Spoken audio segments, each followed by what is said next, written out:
Eh bien, bonjour messieurs, bonjour tout le monde, bonjour mesdames, bienvenue sur JDR Factory. Ce soir, nous sommes en compagnie de Beaumont. Je suis avec Matt, mon partenaire habituel, mais aussi Salut. Raskolnikov et Bonsoir. Fred. Salut. Ce soir, on vous a promis qu'on allait parler de concepts de jeux de rôle, de PV, d'expérience, d'initiative, de tout ce genre de choses. Et bien, ce soir, la promesse est tenue. Nous commençons avec notre série Jouons avec les PV. Euh, Avant toute chose, si vous pouvez penser à mettre un petit pouce bleu, un petit abonnement, une petite notification quand pour recevoir nos vidéos quand elles sortent, ce serait extraordinaire. Ça nous fait, outre le fait que ça nous fasse plaisir, eh bien, c'est beaucoup d'aide pour notre visibilité. Donc c'est pas grand-chose. Si vous pouvez prendre le temps, si la vidéo vous plaît, n'hésitez pas à mettre les commentaires comme vous continuez à le faire, c'est génial. Nos réseaux sociaux, vous les connaissez, on est très actifs dessus. Je pense qu'après cette petite présentation rapide, il est temps d'envoyer le générique.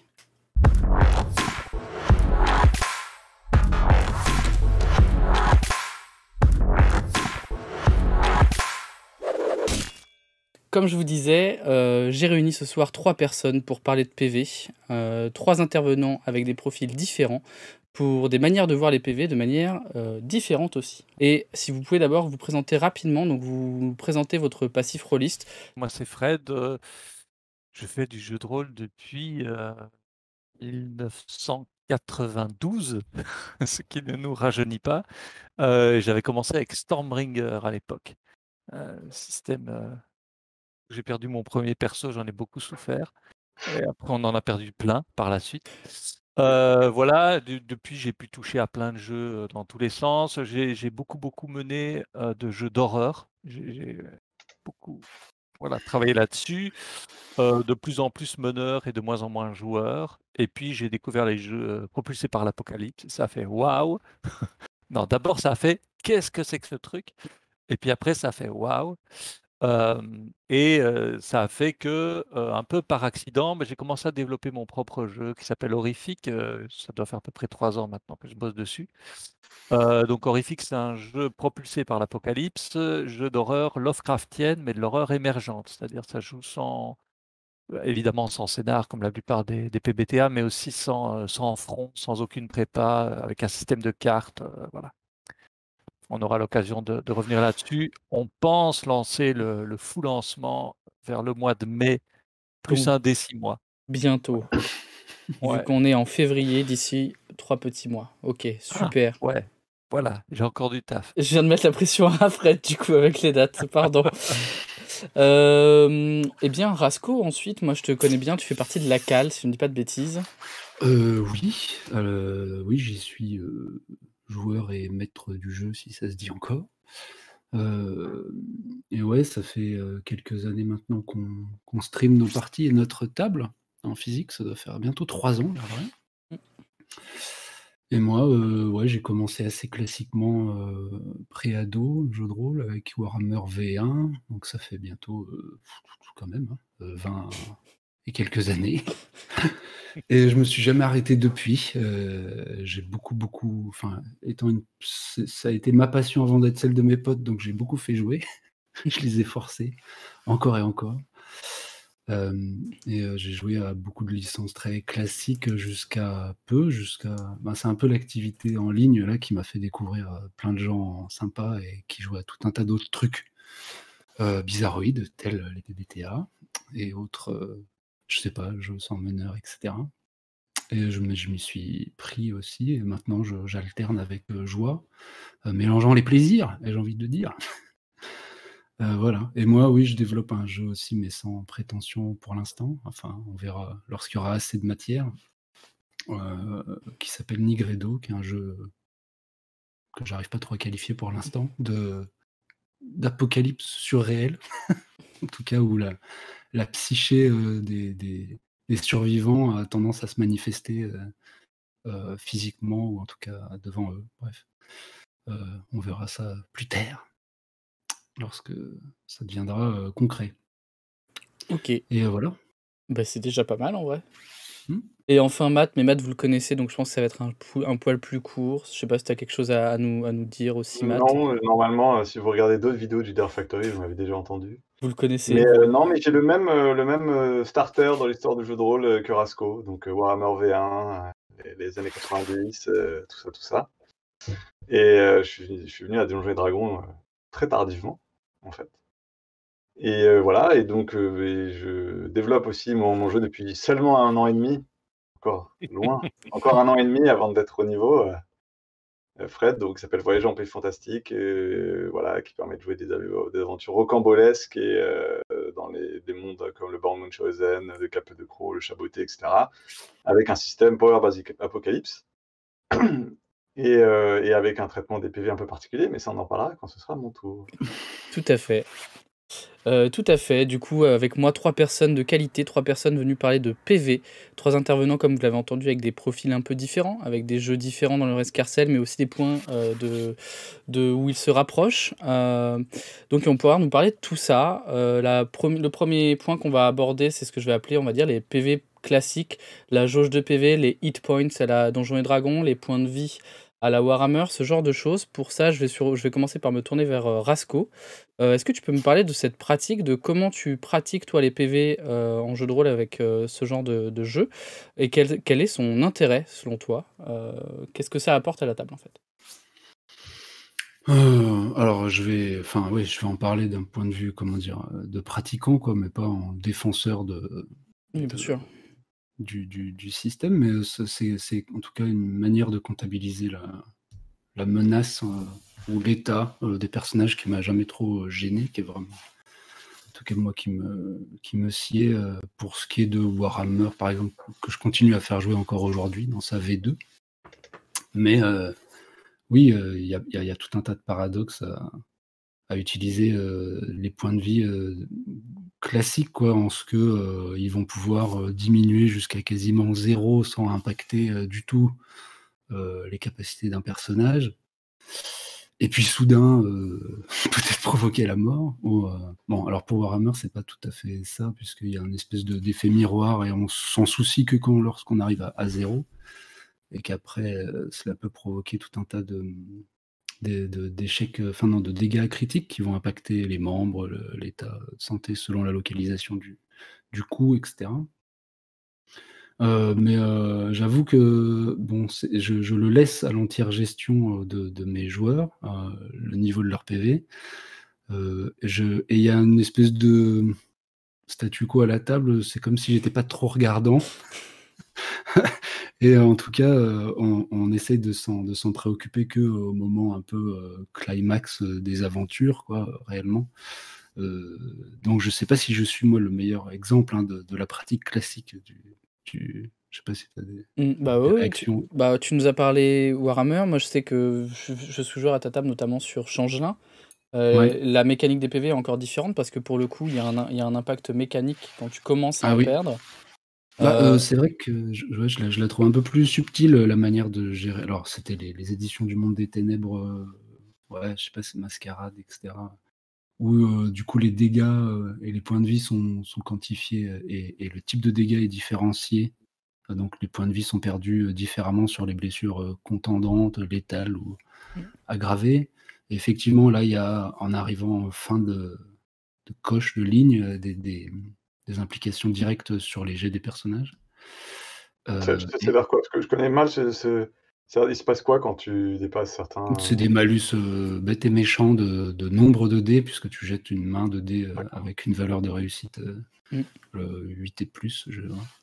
Donc Donc, plus tu es blessé, moins tu gagnes, quoi. ouais, et avec aussi une petite subtilité de cette différenciation entre le type de dégâts fait que tu vas remplir la ligne 3 fois de suite, la même, quoi. Tu vas venir barrer les cases si c'est des dégâts contendants, puis revenir faire une autre croix pour illustrer des dégâts létaux. Bref, mais en tout cas, tu peux avoir des problèmes dus au fait d'avoir rempli cette ligne, ne serait-ce qu'avec des dégâts contendants. Tu risques par exemple de tomber inconscient pour peu de temps, et il se soigne d'une manière différente aussi. Moi, je trouvais ça pas trop mal, ce mode-là. Récemment, par contre, on a joué à un jeu beaucoup plus lourd en termes classiques de décompte des points de vie, qui est Bloodlust Metal, où là, il y avait 4 jauges, 4 jauges? fatigue. fatigue, faiblesse, tension C'est ça. Mais je crois qu'il y en avait et 3, si je ne dis et pas les de points bêtises. d'effort, Et les points d'effort, qui ouais. venaient là-dessus. Et c'est Euh, utile, toutes ces jauges sont utiles? Non, nous, on pas, n'a pas réussi. Je pas vais si me tu nous garder demandes. Ouais. En tout cas, j'ai pas réussi, moi, à m'en dépatouiller et on a changé de C'était système lourdingue, en quoi. cours de campagne.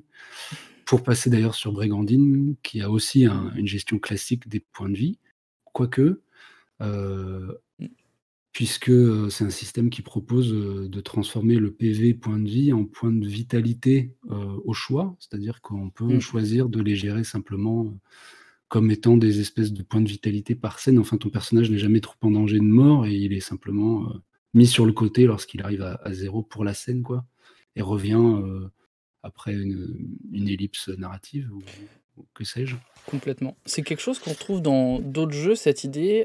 Peut-être, Matt, tu vas pouvoir nous parler un peu de Donjons et Dragons et des hit points, nous expliquer peut-être le concept derrière ça et quelle est l'idée de base, en fait. Parce que moi, à titre perso, je pensais que c'était des health points, donc littéralement des points de vie, mais c'est pas le cas. Non, pas du tout. Non. Mais non, dans Donjons et Dragons, c'est des hit points, c'est des points de toucher. Et donc, c'est pas du tout l'idée que quand tu prends des... En fait, c'est ta jauge narrativo-ludique qui, tant que t'en as, tu évites les problèmes.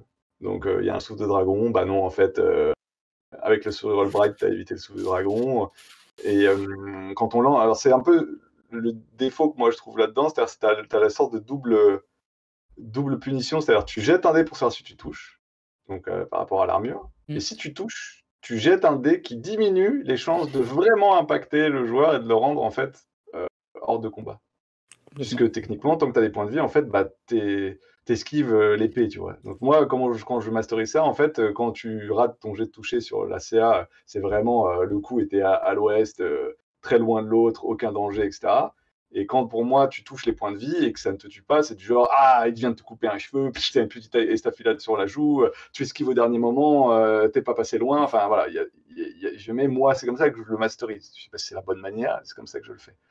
Et mais moi, j'ai une question qui m'interroge. Rasco, est-ce que à Warhammer, est-ce que tu tues tes joueurs? Est-ce que quand tu arrives à 0, tu les tues? Alors non, enfin il y a vraiment, c'est un coussin, il y a vraiment, c'est bizarre parce que c'est un jeu qui a la réputation d'être mortel, alors que moi, tout au long de mes campagnes, j'ai jamais tué personne. À chaque fois que quelqu'un est mort, on l'a choisi, quoi. Mais sinon, c'est un jeu qui te laisse beaucoup de liberté, bizarrement, puisque tu as cette jauge de PV qui existe aussi en miroir négatif, c'est-à-dire que tu es en danger à partir de 0, quoi. À 0, tu vas commencer à soit tomber inconscient, donc ce qui te met un peu à l'abri de la mort si tu t'es sur le carreau pendant le combat, même si normalement, bien sûr, il y a des règles où tu vas te vider de ton sang et tout ça, mais bon, moi j'ai tendance à les oublier un peu. Bref, en tout cas, en dessous, tu fais des jets critiques qui te blessent et là, qui peuvent vraiment impacter ton personnage en termes de séquelles physiques, quoi. Mais dans Warhammer, il y a ces points de destin qui agissent un peu à la manière des points de vie d'un jeu vidéo, c'est-à-dire que tu as encore une petite jauge, enfin, tu en as 2 ou 3 qui te permettent vraiment d'être ramené de la mort ou d'y échapper sur une espèce d'intervention divine, quoi. Donc, Et des séquelles, t'en as foutu sur tes persos? Genre, ils se ouais, baladent avec ça des par séquelles? contre, c'est arrivé, ouais. Mais ouais, sinon, non, c'est assez lax. Après, je joue avec les jets, leurs jets visibles, mais moi, mes jets sont toujours cachés. Et c'est d'ailleurs essentiellement pour ça. Mes PNJ ont une gestion de PV qui est fluctuante en fonction des besoins du scénar. Et puis, je passe derrière le rideau, moi ça m'intéresse. ouais. Donc, après, oui, parce que j'ai fait des phases justement sans écran avec jet visible et je les ai soudain vus mourir. Ça a effrayé absolument tout le monde. Donc, bon. Ouais. Et toi, pardon, vas-y, Matt. Non, mais d'accord, donc pas de tes joueurs en plus n'aimaient pas ça, quoi. Même pas l'idée que quand ils meurent, ils sont dégoûtés, quoi. Alors après, ouais, c'est vrai que moi, il faut que je recontextualise un petit peu. Je joue avec des amis, souvent de longue date, et on joue en campagne longue, et on se limite, on signe au moment de rentrer, quoi. Qu'on va jouer, je sais pas, les campagnes de Warhammer, c'est 4 ans avec le même personnage, et il va monter, et on va ce genre de choses, quoi. Après, sur des OS, sur des one-shots, oui, on tue. Ça meurt plus. Moi, je voulais me tourner vers toi, Fred, parce que j'imagine que tu continues sûrement à jouer avec des jeux avec des PV un peu classiques, ou est-ce que c'est quelque chose que tu as complètement laissé de côté? Hem, alors en tant que joueur, ouais, ça doit m'arriver, mais je joue plus beaucoup en tant que joueur. Mais là, OK. je peux tout à fait me mettre à jouer avec un jeu avec des PV classiques, il y a pas c'est pas une secte, quoi. Ouais, Hem, je crois le dernier jeu que j'ai dû mener avec des PV plus classiques, ça devait être Fate, je crois, d'accord, et oui. on est déjà un peu le cul entre 2 chaises. Mmh. Hem, ouais, voilà. Heu, ouais, j'ai beaucoup, beaucoup fait de PBTA là ces derniers D'accord. temps, je crois. Ces derniers temps, tu as Donc vraiment au passé tu as passé presque un cap, quoi. Tu y regardes beaucoup moins, Ah, il y a des PV dans le PBTA, hein. Oui, ouais, oui, il y a certains PBTA avec des PV et puis il y en a d'autres, enfin, oui, oui, il y a des PV dans les Apocalypse World, il y a PBTA, des mais ils PV, sont pas hein, bien utilisés sûr, bien pareil, sûr. quoi. tu peux crever quoi dans Apocalypse World. Il y a des Complètement. PV, Oui, hein. tu peux mourir, oui. Ouais. Moi, ce que tu nous as soulevé, par contre, Asco, me pose une question, peut-être que ça va faire écho chez les autres, mais j'ai l'impression qu'il y a plus d'impact sur le joueur que sur le personnage avec ses manières de voir les PV. On impacte plus le joueur en lui faisant, entre guillemets, «peur», en mode: «Attention, la jauge se réduit, ton personnage, il va mourir, quoi, il arrive à 0». Alors que le personnage, j'ai l'impression qu'il s'en fout, il continue à passer entre les coups d'épée, les balles, les sorts et cetera et que, finalement, il y a peu d'impact. Est-ce que du coup, ce PV, ils ont un impact seulement tactique ou est-ce qu'on a un impact sur le personnage aussi? bah, il y a clairement enfin, il y a aussi assez peu d'intérêt à arriver à bout d'une aventure sans en avoir chié un peu. Donc, Mmh. moi, je trouve que c'est un peu l'expression m'échappe, mais il y a une espèce d'illusion collective qu'on Oui. choisit quoi de mener. Après, je pense que ça varie vraiment d'une table à l'autre ou alors, imaginons quelqu'un qui joue en ESR, là, c'est totalement différent. Mmh. Pour avoir fait l'expérience il y a peu, à une table de monsieur Samuel Zitterman, assassin, Merci à toi. j'ai j'ai vu des personnages, Oui, c'est les persos de top. disparaître à 5 minutes après la création, ça m'a fait extrêmement bizarre, j'avais oublié ce que c'était quoi. C'est les persos jetables, En oui. ayant Ouais, et en ayant pris en plus un profil un peu tanky et tout ça, donc mais après ça du coup, ça a totalement influé, la manière qu'on avait de jouer, c'est-à-dire qu'on jouait d'une manière très frileuse et prudente, où soudain le combat était redouté, tout le temps. Du coup, est-ce que les PV ont plutôt un impact et un intérêt pour les joueurs, plutôt que pour les personnages, finalement?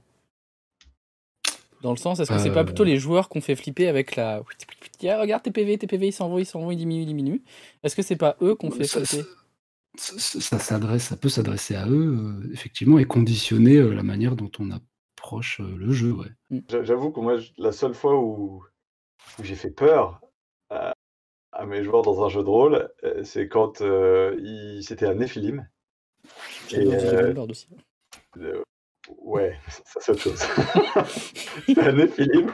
Et en gros, comme ils jouent des demi-dieux, ils s'en foutent de mourir. C'est-à-dire quand ils meurent, ils changent de corps dans Néphilim. C'est-à-dire une fois Mmh. que ton corps meurt, tu changes de corps. Donc quelque part, tu es immortel. Ça fait partie du jeu. Mais ils ont un truc qui s'appelle le point K, en tout cas dans la deuxième édition à laquelle je jouais, qui est un peu leur ressource d'énergie, quoi. Et juste de leur menace, de faire une créature qui, quand elle leur tape, ils perdent des points K. Alors là, mes gens étaient là, et les demi-dieux partaient en courant. Donc je vois ce que tu dis. Mmh. Effectivement, là, pour le coup, les joueurs ont fait fuir leur personnage, mais dans les faits, oui, il n'y a pas de séquelles. Mmh. Mais c'est vrai que c'est surtout les joueurs qui avaient peur pour leur avatar. Donc ce que tu dis est assez juste.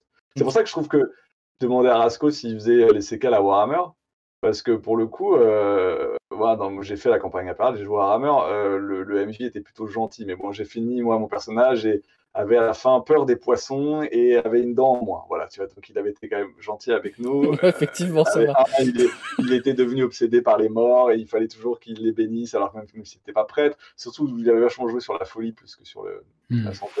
Il y en avait peut-être un qui avait quelques cicatrices, un qui avait peut-être un bras cassé, des choses comme ça. Mais c'est vrai que en fait, jouer à Warhammer by the book, t'es pas obligé de les tuer, mais tu peux les estropier. Les joueurs sont d'accord avec ça. Tu peux avoir ça fait un peu les éclopés en vacances, mais normalement, oui, t'es censé avoir La cour des des miracles. séquelles. Mais ça porte souvent, oui, à choisir de laisser partir un personnage parce qu'il est plus jouable ou qu'il ne plaît plus parce que oui, estropié, hein. tu jouais ton distro estalien, donc épéiste, qui manque soudain le bras droit, bon, bah, c'est compliqué, quoi.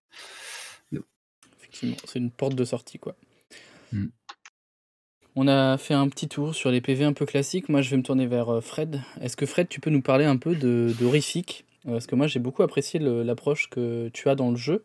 Nous parler un peu, nous présenter le système de. Je vais appeler ça de PV, mais tu vas du coup me démentir parce que c'est pas vraiment des PV, justement.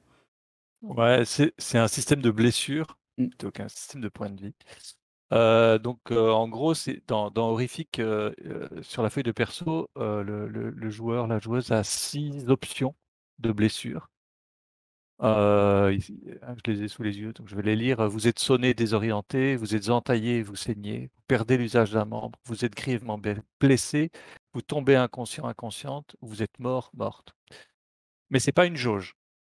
C'est-à-dire D'accord. que quand, le joueur prend une blessure, il choisit sa blessure en fonction de la narration. Donc il peut très bien, trébucher dans l'escalier à la première scène et cocher «Vous êtes mort» s'il veut. C'est-à-dire qu'il a le droit. J'ai D'accord. jamais vu personne le faire, mais voilà. Mais par contre, il y a quand même un effet d'attrition puisqu'il y a que 6 options. Mm. C'est-à-dire que si j'ai coché 5 cases et qu'il me reste «Vous êtes mort» et que je reprends une blessure, bah, je vais cocher «Vous êtes Vous êtes mort», mort. voilà. D'accord. Donc ça a un effet quand même d'attrition, mais qui est clairement narratif puisque,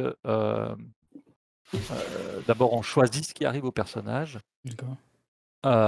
et ça décrit l'effet, que ça a sur la narration, quoi. Mm. Et ça, c'est côté PJ. Parce que côté PNJ, c'est simple, il y a pas de point de vie, en fait. D'accord. Ça gère pas les points de vie. C'est-à-dire qu'en gros, je pars du principe que si le joueur veut, défoncer la tête d'un type, et qu'il réussisse son jet en prendre un risque, parce que, toutes les actions qui sont un peu dangereuses à Horrifique s'appellent prendre un risque. Tirer au revolver, c'est prendre un risque. Ce qui implique que si ça foire, ben, on s'en mange plein la tronche en général.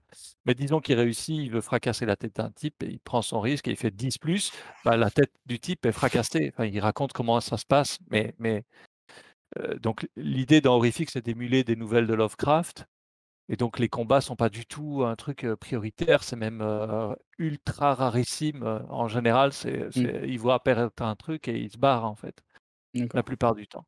Mais on ne refait pas les joueurs et les joueuses, donc de temps en temps, ça arrive qu'il y ait de la foire d'empoigne. Forcément. Et alors et ça, c'est pour les PNJ qui sont les PNJ, on va dire, normaux, hein, Mm. les humains, en gros. Mais, il y a une règle qui dit que, si les PJ tentent de combattre une créature de l'inconnu, je vais appeler ça comme ça, ils meurent. D'accord. Voilà, donc ça et c'est dit aux joueuses, en début de partie. Comme ça, c'est clair. Mais donc ça fait 3 façons de gérer les blessures différentes, puisqu'il y en a clairement une où il y a pas de point de blessure parce que de toute façon tu peux rien lui faire. Mm. Il y en a une autre, les PNJ, où c'est en fon c'est-à-dire qu'on s'en fout des points de vie. Ce qui est important, c'est comment ça va se jouer dans l'histoire. Et puis chez le PJ, là, ça chipote un peu plus, quoi. D'accord. Du coup, si j'essaie de résumer, tu as des états, des espèces de coches, qui vont Ouais, infliger un état, donc les joueurs choisissent et qui vont par contre orienter fortement la fiction. ouais. Hem, Moi j'ai une question, comment c'est venu cette idée en termes de game design dans Horrifique? C'est un truc où tu t'es dit: «Je veux vraiment quelque chose orienté narratif», ou est-ce que, c'est venu après en développant l'idée de ton jeu en se disant: «Bah, je vais faire des nouvelles, enfin un jeu pour émuler des nouvelles Lovecraftiennes», et du coup ça correspondait aux tropes? Non, c'est venu au fur et à mesure, hein. Au D'accord, début au début, j'avais une cloque comme dans Apocalypse World, un truc, pam d'accord, pam, 6 coches. D'ailleurs, là, il reste 6 options, mais c'est un hasard parce qu'à un moment, il y en avait 8, je crois. d'accord. Puis je suis revenu à 6 parce que comme ça joue sur des one shots, si tu veux, 8, c'était trop, en fait. Pour Ça mettre en ça danger mettait les pas joueurs. assez de pression Mmh. aux joueurs. 6, c'est un meilleur chiffre. Là, sur un one shot de 4 heures, ça marche mieux, quoi. D'accord. Hem, non, c'est venu comme ça et puis ouais, à un moment, je me suis dit, parce qu'en fait, j'ai fait tout un système pour gérer la santé mentale et qui gère pas du tout la Cthulhu, qui sont en fait aussi des réactions que le joueur va choisir et va cocher. Et puis, bah, par extension, je me suis dit: «Mais tiens, et si je faisais pareil avec la jauge de vitalité ou point de vie?» Je sais pas comment on appellerait ça. Les blessures, disons. Hem, À un moment, j'avais pensé enlever les blessures pour les PJ, mais je trouve que ça enlève une partie Hmm, du plaisir de voir son personnage s'en prendre plein la mouille, quoi. d'accord. Donc un espèce d'effet miroir entre santé mentale et santé physique finalement. Histoire Ouais, c'est d'avoir ça. deux leviers de pression. Ok. 2 leviers de pression et puis l'avantage, c'est que si tu veux, en gros, c'est pratiquement la même règle à expliquer. En Hmm, fait, c'est quand tu dois, contenir ton effroi, tu coches une réaction. Quand tu subis une blessure, tu coches une blessure. Je veux dire, c'est d'accord. la même règle, c'est juste 2 tableaux différents, mais le joueur, il a qu'une règle à comprendre, quoi. Ok. Euh, J'ai une question Vas-y. par rapport à ça. Le tableau de folie, on en parlera certainement dans Jouons avec les PV, Jouons avec la folie, mais il y a un truc moi, quand j'ai joué les tests que j'ai fait avec Horrific, j'ai surtout pris dans le tableau de folie et pas trop dans le tableau de PV. Et dans le tableau de folie, j'ai tout de suite vu le gros intérêt narratif. C'est pareil, il y a des coches, hein, exactement comme ça décrit avec les points de vie, et tu as par exemple, tu nies ce que tu vois, tu pars en courant, tu t'évanouis, ce genre de choses. Et donc, quand tu fais un choix, le joueur a vraiment un impact roleplay, c'est-à-dire il nie, donc dans le roleplay, tu dis pas du tout cette tentacule qui sort de là n'est qu'une ombre, enfin voilà, tu nies, tu pars en courant, bah, donc tu acceptes que ton personnage quitte la scène en hurlant. Les impacts sont réels, ils sont là tout de suite, et donc cocher ces cases, ça fait sens. Par contre, comme moi, j'ai pas souvent vu des blessures quand j'ai joué à Horrific, comment tu joues la différence entre j'ai un bras coupé ou je suis blessé, je saigne? C'est quoi? C'est juste de la couleur ou il y a des vrais. Comment dans la fiction tu fais pour que ce soit pas juste j'ai un bras coupé, ce n'est pas grave, je continue à jouer. Voilà, tu le joues comment ça? Puisqu'il n'y a pas de, il y a pas d'effet mécanique, il me semble, dans Non, il ces. y a pas d'effet mécanique. Il y a pas d'effet mécanique, mais par contre, on joue en cohérence avec, enfin, si tu es entaillé et tu saignes, bah, c'est tout à fait possible que tu vas laisser des traînées par terre qui vont faire que quand tu aurais été fouillé telle pièce, bah, tu auras laissé des traces. Si tu as perdu l'usage d'un membre et qu'il faut manipuler des trucs ou porter quelque chose ou courir, bah, ouais, peut-être que c'est toi qui vas faire le jet parce que les 2 autres, ils vont pouvoir courir devant et c'est toi qui vas faire le jet parce que alors, c'est toi qui es le plus handicapé. Donc c'est une manière de gérer en cohérence et en collaboration avec la table, quoi. Hmm. Ça D'accord, demande. donc Ouais. c'est des problèmes que tu vas faire jaillir quand le système de jeu te dit fais jaillir un problème dans la tronche de joueur, quoi. Ouais, c'est ça. Parce que dans un PBTA classique, après dans Horrific, il y a des règles pour encore plus embêter les joueurs, avec des points d'obscurité. Mais dans un PBTA classique, 6-, c'est là où le MJ il a le droit de balancer des saletés. Et donc là, quand tu fais un 6-, tu peux regarder le joueur dans alors qu'est-ce que t'as? Donc là, tu peux dire ah tiens, t'as un membre brisé. Bah non, mon coco, Oui et j'ai puis tombé. typiquement, par exemple, quand il y a, allez, il y a un move qui s'appelle, échapper à une menace. Et imaginons que les 3 PJ sont en train de se faire courser par, une ignoble créature. Bah, je fais lancer qu'un seul PJ. Il y a qu'un PJ qui va faire le jet. Hmm. C'est-à-dire le plus handicapé, en gros. Ou, celui D'accord. qui est le plus chargé, celui qui s'est rendu compte le plus tard qu'il y avait un truc derrière eux, peu importe, mais puisque c'est logiquement lui qui devrait payer, les pots cassés. Et puis, et simplement, on va voir qui aide ce personnage ou pas. Et ceux qui aident s'impliquent, ils peuvent augmenter les chances de réussite, mais s'il y a des échecs, s'il y a des conséquences, ils se les prennent aussi. C'est encore une manière de limiter les jets de dés. Je ne supporte pas en fait quand 3 personnes font le même jet de dés. Ça m'agace un peu, quoi. Ok. Matt et Rasco, est-ce que vous avez, vous, des jeux comme ça où les PV sont plutôt du coup gérés narrativement, où ça fonctionne bien, des jeux où vous vous dites ah ouais c'est vraiment une bonne idée, où la fiction impacte la mécanique, ou à l'inverse la mécanique impacte vraiment fortement la fiction? Ben moi là, je pense à un PBTA que je suis en train de faire jouer qui est Berlin 18, Mm. où il est plutôt question de points de stress. D'accord. Enfin, il y a une horloge hein, avec des points de stress. Mais il est très difficile de les. Enfin, en tout cas, dans les mécaniques qui permettent de les faire redescendre sont rares. Et arrivé au dernier stade, déclenche une manœuvre, un move qui est péter les plombs. Donc en fait, les personnages sont plutôt à l'abri de la mort, sauf si on décide que la scène s'y prête et que le moment de la fiction s'y prête. Mais sinon, ouais, c'est un espèce de décompte dilué qui va assez bien retranscrire la sauce dans laquelle se retrouvent ces flics là. Donc c'est un jeu de flics entre ouais, la pression de leur vie professionnelle et puis les dramas perso qu'ils retrouvent le soir, etc. Donc on accumule ces points de stress, mais c'est les mêmes points qu'on prend potentiellement dans une fusillade. On prend des points de stress également. D'accord. Donc il n'est pas expliqué comment on fait mourir quelqu'un, par exemple. Ou D'accord. alors, Kelren m'excusera, mais j'ai pas, Mais tu j'ai l'as mal pas lu son bouquin. Donc avec une attrition permanente, presque quasi permanente a priori, vu que c'est difficile à faire redescendre, Ouais. et par contre Et un impact une dans la mort fiction quand on choisie par la arrive. table. Ouais. Ouais, et quand on arrive vraiment au max, il y a un se péter les plombs, soit le personnage effectivement meurt, mais si dans ce cas-là, le terme correspond moins, mais sinon il va falloir que le joueur nous décrive un craquage dans les grandes largeurs, quoi, Ok. bavure ou excès ou que sais-je. Et après c'est réinitialisé, j'imagine. Il craque et la jauge Oui, redescend. lorsque la manœuvre péter les plombs est utilisée, là, Ok. il revient 0. Mais c'est un peu la seule façon. Sinon, il peut enchaîner les parties à 5, D'accord. en étant borderline, quoi. Et je trouvais que ça retranscrivait assez bien, du coup. La vie d'un flic. Ouais, voilà, C'est ça. Mhm. Ouais, finalement tu quittes pas ton stress quand tu rentres à la maison le soir, quoi. c'est ça, oui, puisque tu trouves. En bref. Effectivement. Ouais, tu retrouves des emmerdes aussi à la baraque. Et toi, Matt, est-ce qu'il y a des jeux comme ça, ou est-ce que par exemple tu vas pouvoir nous parler de jeux de rôle sans PV, par exemple? Est-ce que ça Alors, avant, existe? avant de parler des jeux de rôle sans PV, si je voudrais parler de Blood in the Dark, D'accord. qui pour moi fait un super bon travail, que moi j'aime beaucoup. Parce que, spoiler sur la suite, je me suis posé beaucoup de questions sur les PV, et jusqu'à me demander à quoi ça sert vraiment les PV. Et pour le coup, Blood in the Dark, dans un système, on va dire, encore classique, je trouve, a fait un twist assez intéressant. Mm. Donc Blood in the Dark, c'est un jeu qui est inspiré par Apocalypse World, mais sans être de l'Apocalypse World. C'est un cousin, quoi.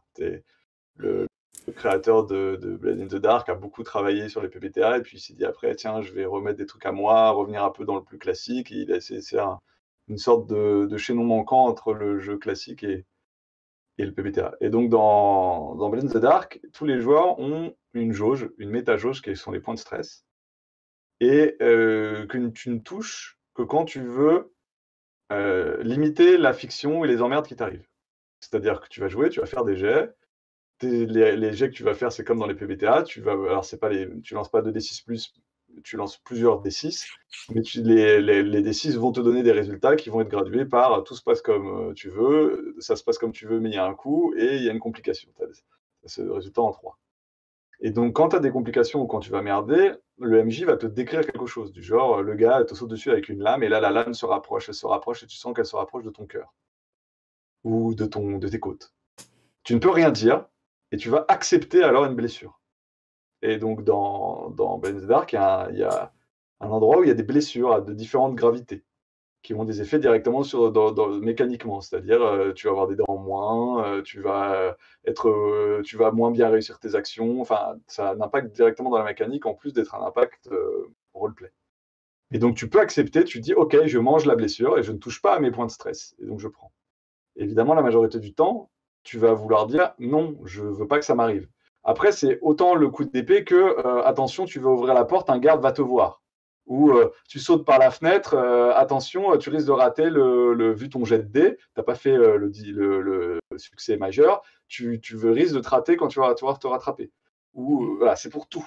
Ça sert pour tout. Ou il y a un fantôme qui arrive et qui te fait peur, tu fais un jet, bah non, tu craques, tu sens que l'angoisse monte autour de toi. Est-ce que tu fuis? Si tu fuis, il n'y a pas de problème. Non, je veux rester sur place. Ça, c'est aussi un truc que j'aime bien. C'est tu restes sur place, donc il faut que tu payes quelque chose. D'accord. Et pour ne pas manger le pire de la fiction, tu consommes des points de stress. D'accord. Donc pour compenser l'échec, tu fais monter une jauge de stress, ou en tout cas tu la fais baisser. Enfin, tu perds des points de stress, Tu perds des ce points qui de te permet stress, à chaque fois de limiter ce que tu vas te manger. Donc, Les soit impacts de fixés. l'annuler en fonction ça dépend là du MJ. Ça, pour le coup, c'est le côté old school, c'est-à-dire ses doigts mouillés. Le MJ choisit dans D'accord. la dangerosité de sa partie. S'il veut, tu pètes tes points de stress, ok, bah, le couteau t'a raté, tu t'es rattrapé en fait au dernier moment, etc. Ou si tu veux être un peu plus gritty, tu fais, ok, bah, le couteau ne t'a pas entaillé la côte, mais il a remonté, il t'a fait une estafilade, donc en gros, tu me remplis une jauge de blessure qui est celle un peu moins grave d'en dessous, quoi. D'accord. Ça, c'est au MJ de choisir. C'est Et à donc, tant que tu as l'appréciation de des points de stress, tu peux limiter les emmerdes. Donc, les gardes vont te voir, non, je perds un certain nombre de points de stress. Ah ben, en fait, les gardes t'ont pas vu au dernier moment. Et donc, ça se passe dans cet ordre-là. C'est-à-dire que le MJ te décrit l'emmerde, tu l'encaisses ou pas avec tes points de stress. Tant que tu as les points de stress, tu peux encaisser. Et quand tu n'as plus de points de stress, tu ne peux plus dire non. D'accord. tu manges tout ce que le MJ décide de te mettre dans la tronche. Et Ouais. en plus d'attraper des traumas, bah, bref, ça c'est pour le système. Et ça, je trouvais que c'était intéressant, c'est-à-dire que le point de vie est dans les mains du joueur, le méta point de vie, ça sert à tout. Et quand tu décides de toucher l'intégrité physique de ton personnage, eh ben là, c'est tout de suite impactant parce que tu as des blessures réelles qui te touchent, quoi. Mais je trouve que c'est D'accord. une bonne manière de gérer à la fois du classique et du moderne dans sa mécanique. D'accord, OK. Effectivement. Du Je coup, re vas-y. ouais, je repensais aussi à bon, c'est assez classique également, mais j'aimais bien la formulation, des niveaux de blessure dans un autre PBTA qui est Libreté, Mmh. où, en fait, ils sont décrits, dans ce qu'ils impliquent, quoi. Pas, et simplement c'est, 4 fois, je crois: «J'ai besoin de», tu viens cocher: «J'ai besoin de quelques heures, de repos, Tout à fait, j'ai ouais. besoin, de soins, de quelqu'un d'autre», voilà. Et c'était assez, j'aimais bien la manière dont c'était présenté parce que tout de suite, bah, ça intervient dans la fiction, la personne, elle s'est marquée, quoi. C'était assez, Effectivement. mais après c'est classique dans le sens où il y en a 4 et il faut les cocher les uns après les autres et ça se termine, Oui. par «Je ne verrai plus jamais mes parents», voilà. Après, Et voilà, les vas-y. dans Masque, c'est des états émotionnels. Tout à fait. Il y a pas de point de vie, c'est des états émotionnels. Complètement. C'est l'exemple que j'allais effectivement, il y a des états émotionnels et si tous sont cochés, en fait, tu sors de la scène. Ouais. Tu disparais, tu t'enfuis globalement ou tu es KO ou enfin plein de choses différentes. Mais effectivement, tu as pas de réel PV. Et du coup, transition parfaite Fred, merci. Du coup, il y a des jeux de rôle sans PV qui existent. Comment ça fonctionne? Est-ce que ça marche? Est-ce qu'il y a une truc de tension pour les joueurs? Alors, Heu, des jeux de rôle sans PV, honnêtement, j'en connais pas beaucoup, d'accord. à part Fiasco, Ouais. qui est un jeu où c'est narratif avant tout, et donc For the Queen. For the Queen, oui, voilà, tous ou les For the For the Queen, mais Drama, ça c'est ouais. voilà, For the Drama, qui sont des jeux de rôle assez particuliers, qui sont, comme moi j'appellerais des story games. Perdu C'est-à-dire sous la pluie. le but, c'est d'avant tout de raconter, une histoire. On va se faire, j'ai pas envie de déclencher un débat puissant là-dedans. Si, ce sont des jeux de rôle où on joue des rôles évidemment. Mais, Attention. heu, mais parce que je conçois, il y a tout un débat que j'aimerais bien avoir d'ailleurs. On Ouh là, verra ouh là, si ouh là. Mathieu B arrive à trouver du temps dans son emploi du temps de ministre pour venir parler avec nous, mais sur, les story games et le jeu de rôle. Donc oui, il y a des jeux qui existent en PV. Moi, c'est pour mon jeu, donc Voyage en Puits Fantastique, où il y a pas de PV du tout. Et D'accord. je vais expliquer comment je suis arrivé à cette réflexion-là, mais avant tout, l'idée, c'est que pour moi, dans un jeu rocambolesque, c'est-à-dire Modern Munchausen, Jack et le haricot magique, le Chat botté, ou même, pour parler des références plus modernes, comme les Pirates des Caraïbes, Mmh. la mort n'a aucune importance. Tu es pas dans cette histoire-là pour mourir, et à la limite, quand tu meurs, bah, c'est pas grave, quoi. Genre, tu gères avec la mort qui arrive avec son suaire et qui te parle, et tu négocies avec elle, et enfin bon, c'est pas des histoires où on meurt. Donc pour moi, ça faisait sens de pas mettre de point de vie. Mmh. Et D'accord. comme les PBTA sont des systèmes que je trouve de base rocambolesques, puisqu'en gros, ce sont des systèmes qui arrêtent pas sans arrêt de lancer des dés pour relancer, relancer, relancer, relancer, et c'est la boule de neige, narrative. Je trouve que ça collait très bien à une histoire rocambolesque où ton but, c'est de sauter du ventre de la baleine au bateau qui va s'envoler vers la Lune, etc. Donc, à la base, c'était mon idée théorique. C'est-à-dire, d'un point de vue cohérent de game design, ce type de jeu de rôle-là n'a pas besoin de PV. Mais c'est aussi une question qui. Donc, mon inquiétude, quand j'ai commencé à jouer les premières fois, je me suis dit, putain, s'il n'y a pas de PV, les joueurs ils vont pas avoir peur, quoi. Ou il va pas y avoir de pression, ou ça va être inintéressant, il y aura pas ce truc que je gère des années avec les PV. Et en fait, pas du tout. J'ai jamais eu aucun joueur s'est jamais plaint de l'absence de PV. Il y a jamais eu une disparition de tension parce qu'il y avait pas de PV. Parce que comme ils savaient qu'ils allaient pas mourir, ils tentent tout. Donc c'est bien, mais en même temps, comme les gestes, comme le PBTA, les statistiques font que bah, tu réussis pas toujours à 100%, bah, tu es plutôt inquiété de quelles sont les emmerdes dans lesquelles je vais tomber, tu vois. Mmh. Je me suis donné un objectif narratif, je voudrais vraiment aller, je sais pas, attraper cet oiseau magnifique qui est en train de voler dans les cheveux d'un géant. Ouais, mais si tu fais plein de 6 mois, il va t'arriver plein d'emmerdes et ça va être vraiment horrible. Tu vas peut-être finir au fin fond des chiottes du géant et couvert de merde, et tu n'avais pas prévu ça, quoi. Et le joueur, quelque part, ça va l'embêter, et il va être il va trouver ça rigolo, mais ça va le tenir en haleine dans son histoire. Donc en tout cas, avec un PBTA, en particulier dans un jeu où la narration est en perpétuelle relance, en fait, les PV ne sont absolument pas nécessaires dans mon jeu, et en fait, les joueurs s'en passent, mais sans souci, jamais personne a chouiné parce qu'il n'y avait pas de PV. D'accord, donc Mais... pardon. Ouais, vas-y. Toi, t'as pas de mécanique pour compenser cette tension fictionnelle qui est apportée par les PV dans la plupart des autres jeux? Bah, en fait, je me suis rendu compte que j'en avais pas besoin. D'accord. Et par extension, une fois que j'ai fait ça, j'ai poussé ma réflexion en me disant, mais est-ce qu'on a vraiment besoin des points de vie dans un jeu de classique? J'ai pas la réponse, je dis pas que c'est oui, non, mais parce que j'entendais Rasco qui parlait, et tout ce qu'il a dit m'a rappelé, moi, mon rapport aux points de vie. C'est-à-dire, ils sont là, mais en fait, c'est une illusion. C'est lui-même, c'est Rasco qui l'a dit, c'est l'illusion de peut-être on va mourir. Et on tue rarement ces PJ.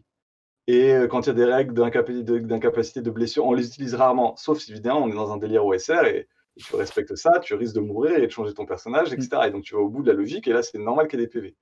Mais comme dans l'écrasante majorité des jeux de rôle auxquels j'ai joué, qui n'étaient pas OSR, en fait, les PV, c'est à peine au mieux une sorte de jauge qui t'explique quand narrativement tu dois fermer ta gueule et aller dormir dans un coin avant de pouvoir revenir à la scène d'après. Mais c'est vraiment le pire qui puisse t'arriver, quoi.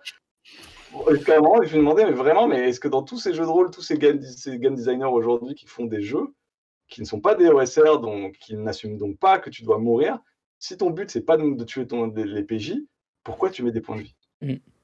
Mais l'illusion, elle est assez importante quand même, je trouve. Parce que moi, justement, je pense que les joueurs avec qui je joue savent que je suis un meneur gentil, mais pourtant, ils n'arrêtent pas de me rabattre les oreilles avec le fait que leur personnage a failli y passer. Et il y a ce truc-là autour du danger de la prochaine fois. Mais c'est comme si tout le monde y participait, et ça fait quand même monter un peu l'enjeu, l'émotion. Et le va-et-vient quand même des PV, la blessure, bon, ça passe toujours, mais il y a ce et si, et des fois si, il y a les dés qui font une dinguerie 3 fois de suite, et là, on est tous obligés de constater que on peut pas te sauver. Bon, c'est extrêmement rare, mais ça arrive. Ouais, et puis je crois que ça dépend aussi quand même des pratiques, quoi, des pratiques de MJ et des pratiques de joueurs. Il y a des tables qui vont jouer à je sais pas moi, allez, à Cops en s'en foutant royalement des points de vie, et puis il y en a d'autres qui vont comptabiliser, qui vont je veux dire, tu joues à Cyberpunk, bah ouais, tu vas compter tes points de vie, combien ça fait de points de dégâts à ton arme et machin, ça fait partie du truc. Et je pense qu'il y a des gens qui jouent à la dure, enfin je veux dire à la By the book, quoi, vraiment. By the book, tu as fait autant de points de dégâts, tu t'es pris ça dans ta mouille et puis voilà, quoi. C'est vrai que je repense là à pas mal de... Donc je sais pas, je suis pas tout à fait d'accord avec ce que dit Matt, quoi. Alors, si je suis d'accord d'un point de vue de game design, de se poser la question: «Est-ce que c'est intéressant dans mon jeu que les PJ aient des points de vie ou pas? Est-ce que c'est intéressant qu'ils risquent de mourir ou pas?» Et si oui, comment est-ce que je le traduis? Ça, c'est super intéressant. Mais par contre, je pense qu'il y a plein de tables qui gèrent les points de vie by the book, quoi. Et quel que soit l'univers et le type de narration qu'ils veulent développer. Alors, Je pensais à un autre jeu aussi où il n'y avait pas de points de vie, je crois, c'est It Has Be. Je crois qu'il n'y a pas de points de vie. Ouais, il faut que je lise ce jeu. Ouais. Je ne connais pas, j'en ai entendu parler, ça me semble très intéressant, mais j'ai jamais. Et alors, un autre jeu aussi qui gère les points de vie, mais par la bande, et du coup, je sais pas trop dans quelle case le mettre, c'est Abstract Dungeon. Il n'y a pas vraiment de points de vie, mais il y a des jauges, et c'est les jauges qui créent l'attrition. Mais... oui. Je connais bien Abstract Dungeon, mais bon. Quand t'as plus de dés, tu joues plus. J'aime pas ce jeu, et je pourrais discourir longtemps de pourquoi je l'aime pas. Et bref. Après, oui, c'est vrai que je suis un peu... Moi, je suis un peu emmerdé, du coup, c'est moi qui devais défendre la manière classique, parce que... Non, c'est pas une question de défendre, c'était intéressant de défendre. Honnêtement, Rasco, ce que tu as dit, moi, je me retrouve complètement.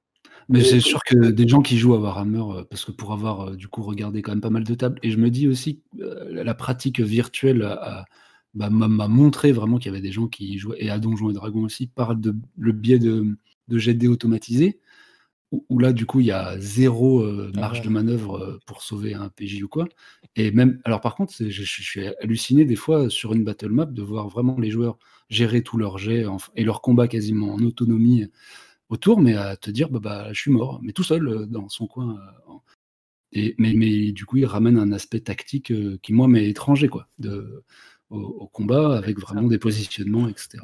Oui. Ah ben, le point de vie, c'est le wargame. Hein. Oui, ça vient de là. Le jeu de rôle de là, et quand tu acceptes que ton perso meurt. Mais moi, comment dire, je suis pas anti-point de vie, pas du tout. Par rapport à ce que dit Fred, moi, je questionne le point de vie, surtout si vous voulez créer des jeux de rôle. Questionnez les points de vie. C'est pas une évidence que vous avez besoin de points de vie dans votre jeu, ou en tout cas de points de vie tactical RPG, quoi. Et ensuite, je rejoins ce que tu disais, Rasco. Et pour moi, tout ce que tu as dit, c'est très intéressant parce que ça met le doigt sur toute cette pratique qui est aussi la mienne. Hein. Je veux dire, quand je suis joueur dans un jeu comme Donjons et Dragons, même si je sais que mes chances de mourir sont extrêmement faibles, parce que Donjons et Dragons 5e édition, c'est pas de l'OSR. Mes points de vie descendent, vite, healer, soigne-moi, etc. Et je suis moi-même de cette même illusion.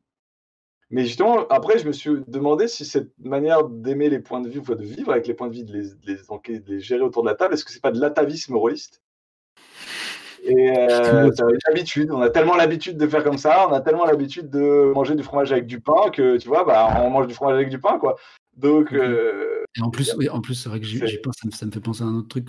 Avec nos gestions un peu laxes, ou la mienne, je me suis retrouvé avec des joueurs qui se sentaient en position d'immunité un peu scénaristique, parce qu'ils me connaissaient gentils, et qui savaient que c'était leur arc, et que du coup, ils pouvaient y aller, parce que derrière l'écran, j'oserais pas les tuer, parce que sinon, ça foutait en l'air tout le truc.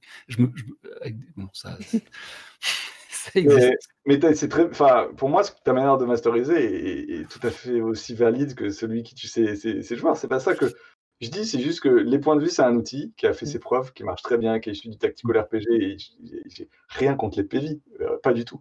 Ma question, c'est est-ce qu'on en a vraiment besoin à toutes les tables de jeux de rôle? Voilà, c'est ça, moi, ce qui m'intéresse. Je pense que c'est une bonne question. Moi, j'avoue que c'est un truc auquel j'ai réfléchi grâce à un bouquin de John Wick dans les Dirty MJ, où à un moment donné, il parle de l'effet Bruce Willis. Et l'effet Bruce Willis, c'est qu'il statue, c'est une hypothèse, c'est qu'à la plupart des tables, les joueurs, ils ont envie d'en chier, méga chier, comme Bruce Willis dans L'Arme Fatale, mais par contre, ils n'ont pas envie de mourir, quoi. Ils ont envie que ça se passe à un point de vie, à un cheveu, à un truc près où tu es en mode « Ah, je m'en suis sorti !» en sang, ensanglanté, etc. Et en fait, c'est quelque chose qui m'a fait beaucoup réfléchir sur, en tant que game designer aussi, en tant que créateur de jeu, mais en tant que MJ. Est-ce que... je pense que c'est une question qu'il faut se poser. Est-ce que les points de vie sont la seule ressource que vous devez impacter? Est-ce que c'est la ressource que vous devez impacter? Est-ce que c'est quelque chose où vous avez réfléchi, où vous avez changé vos pratiques par rapport, on va dire, à ce que préconise le jeu auquel vous jouez? Par exemple, je prends un exemple perso. En ce moment, moi, je joue à L5RV dans sa 5e édition, et c'est beaucoup d'états. Il y a une barre qui s'appelle de fatigue, donc la barre de fatigue, on n'est pas touché, etc. C'est un peu comme les hit points de Donjons et Dragons. Par contre, dès que tu passes au-delà, c'est des coups critiques, et les coups critiques, c'est des états, et c'est des états qui impactent vachement la fiction. Moi, c'est ce qui m'a beaucoup intéressé sur ce jeu, c'est que quand tu as une blessure grave, on te dit, mec, tu as une colonne vertébrale fracturée, un poumon perforé, un truc comme ça. Donc, globalement, c'est le pays des éclopés au bout d'un certain moment. Et ça a un impact autant mécanique, parce que tu perds des dés, tu perds des machins, etc., que narratif, où tu es en mode maintenant mon personnage il se balade avec une canne, ce qui est vachement moins classe pour un samouraï, disons-le. Si vous êtes arrivé jusqu'à la fin de cette vidéo, déjà merci beaucoup. Si jamais vous voulez nous parler de vos pratiques, de comment vous faites autour de vos tables, est-ce que vous jouez by the book? Est-ce que vous modifiez les règles? Si oui, de quelle façon? Est-ce que vous avez d'autres moyens de mettre vos joueurs en tension dans la fiction? N'hésitez pas à nous partager tout ça. Et puis si vous êtes arrivé jusqu'au bout, c'est que j'imagine la vidéo vous a plu, ou alors vous êtes complètement maso. Mais si c'est le cas, un petit pouce bleu, un petit partage, un petit like, tout ça, comme d'habitude. Je vais aussi remercier beaucoup mes intervenants, avec qui c'était très intéressant d'échanger. Merci Rasco d'être venu. De rien, merci à vous pour l'invite. Merci Fred de nous avoir parlé notamment d'Horrifique, qui est plein de promesses, qui arrivent du coup a priori peut-être en full lancement en mai. Je te remets pas plus de pression, mais c'est vrai que moi c'est quelque chose que j'ai hâte de voir. La jauge est pleine. La jauge est pleine, c'est parfait. Et merci la barre de PV. Et merci Matt, merci de nous avoir parlé de Voyage en pays fantastique. Moi pour y avoir joué, c'est vrai qu'il y a pas, j'ai posé la question, mais pour pure forme. Je me suis pas ennuyé en mode oui mais il pourrait m'arriver. Non, c'était trop bien en fait. C'est vraiment rocambolesque. On rebondit d'aventure en aventure et de péripétie en péripétie. Mais tiens, par rapport à ton histoire je veux jouer John McClane, donc Bruce Willis dans Oui. Die Hard, ce qui est une très bonne remarque. Mais donc, moi, ma question, c'est si vous voulez faire des jeux où vos joueurs vont être des John McClane, est-ce qu'il faudrait pas mieux utiliser des points de vie narratifs comme ceux d'Horrifique? On cache des cases où, en gros, on perd pas des points de vie, mais genre, ah, j'ai un bras cassé, ah, j'ai une jambe pétée, ah, j'ai des bouts de verre dans les orteils, etc. Est-ce que ça marcherait pas mieux? Si, complètement. À vous de répondre à la question. À vous de répondre à la question. Enfin, en tout cas, moi, pour ma part, si. Mais voilà. Eh bien, merci beaucoup. Au revoir tout le monde. Ciao, ciao. Ah, merci, ciao, ciao. Merci à vous, à bientôt pour un autre Jouons avec. Oui, On verra c'est avec vrai. quoi. Avec quoi allons-nous jouer? Ciao, ciao.